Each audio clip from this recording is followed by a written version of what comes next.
ದೇಶದಾದ್ಯಂತ ಕೋವಿಡ್ ಎರಡನೇ ಅಲೆ ವ್ಯಾಪಕವಾಗಿ ಹರಡುತ್ತಿರುವುದರಿಂದ ಇವತ್ತು ಮದಬಾವಿ ಗ್ರಾಮದ ಮೊರಾರ್ಜಿ ದೇಸಾಯಿ ವಸತಿ ಶಾಲೆಯಲ್ಲಿ ಮದಬಾವಿ ಹಾಗೂ ಅನಂತಪುರ ಜಿಲ್ಲಾ ಪಂಚಾಯತ್ ವ್ಯಾಪ್ತಿಯಲ್ಲಿ ಬರುವ ಗ್ರಾಮಗಳ ಕೋವಿಡ್ ಸೋಂಕಿತರಿಗೆ ಅನುಕೂಲವಾಗಲೆಂದು 30 ಬೆಡ್ಗಳ ಕೋವಿಡ್ ಸೆಂಟರ್ ಅನ್ನು ಪ್ರಾರಂಭಿಸಲಾಗಿದೆ.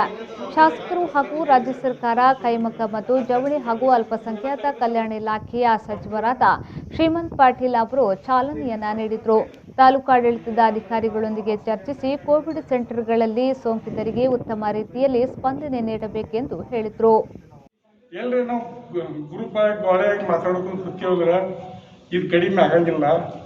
ಅದಕ್ಕೆ ಸರ್ಕಾರದ ಏನೊಂದು ಪ್ರೋಟೋಕಾಲ್ ಗೈಡ್ಲೈನ್ ತಯಾರು ಮಾಡ್ಯಾರು, ಆ ಪ್ರಕಾರ ಎಲ್ಲರೂ ಇರಬೇಕು.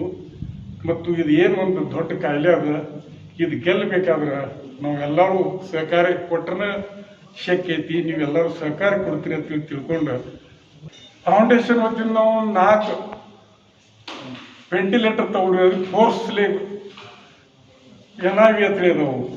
ಅಗದಿ ಸೀರಿಯಸ್ ಪೇಷಂಟ್ ಇದ್ರೆ ಅದು ಈ ಸಾದಾ ವೆಂಟಿಲೇಟರ್ಲಿ ಉಳಿಯಂಗಿಲ್ಲ. ಅದು ಎಲ್ಲಿ ಸೀರಿಯಸ್ ಇರ್ತಾರೋ ಅಲ್ಲಿ ಹೋಗಿ ನಾವು ಡಾಕ್ಟರ್ ಕೊಡ್ತೀವಿ. ಸಪ್ಲೈ ಆಕ್ಸಿಜನ್ ಸಪ್ಲೈ ಕೂಡ ಅದಕ್ಕೆ ಹೆಚ್ಚು ಮಾಡ್ತೀವಿ. ಅದರಿಂದ ಎಷ್ಟೋ ಪೇಷಂಟ್ಗೆ ಅದು ಚಲೋ ಆಗೈತಿ. ಅಗದಿ ಸೀರಿಯಸ್ ಇದ್ದವ್ರಿಗೆ ಅದ್ರಾಗ ಸೀರಿಯಸ್ ಇದ್ದವ್ರು ಕೂಡ ರಿಪೇರಿಯಾಗಿ ಹೊರಗೆ ಬರ್ಲಾಕತ್ತಾರು. ಅಂತ 4 ತಂದಿದ್ದೀವಿ ನಾವು. ಅದಲ್ಲದೆ ನಾವು ಬೇರೆ ಎಲ್ಲ ಈ ಸ್ಯಾನಿಟೈಸರ್ ಅದಕ್ಕೆ ನಾವು ಯಾವತ್ತೂ ಕೊಡ್ಕೋತ ಬಂದಿದ್ವಿ. ಈಗಾಗಲೇ ನಾವು ಸಾವಿರಾರು ಲೀಟರ್ ಗಟ್ಟಲೆ ಸ್ಯಾನಿಟೈಸರ್ ಎಲ್ಲ ಅವ್ರಿಗೆ ಕೊಟ್ಟಿದ್ದೀವಿ, ಮೊದಲಿಗೆ ಕೊಟ್ಟಿದ್ದೀವಿ. ಈಗ ಕೂಡ ಪ್ರತಿಯೊಂದು ಹಳ್ಳಿಗೆ ಎಷ್ಟೆಷ್ಟು ಕೊಡ್ತಾ ಇದಾರೆ. ನಾ ಪಕ್ಕ ಅಂಕಿ ಇದಕ್ಕೆ ನನಗೆ ಗೊತ್ತಿಲ್ಲ, ಆದರೆ ರಿಕ್ವೈರ್ಮೆಂಟ್ ಎಷ್ಟೈತೆ ಅಷ್ಟು ಎಲ್ಲ ಕಡೆ ಕೊಡ್ಕೊಂಡು ನಡೆದರು.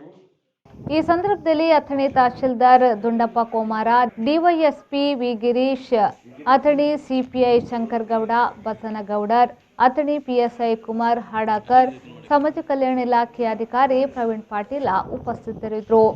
ಸತೀಶ್ ಕೋಳಿ, V4 ನ್ಯೂಸ್, ಅಥಣಿ.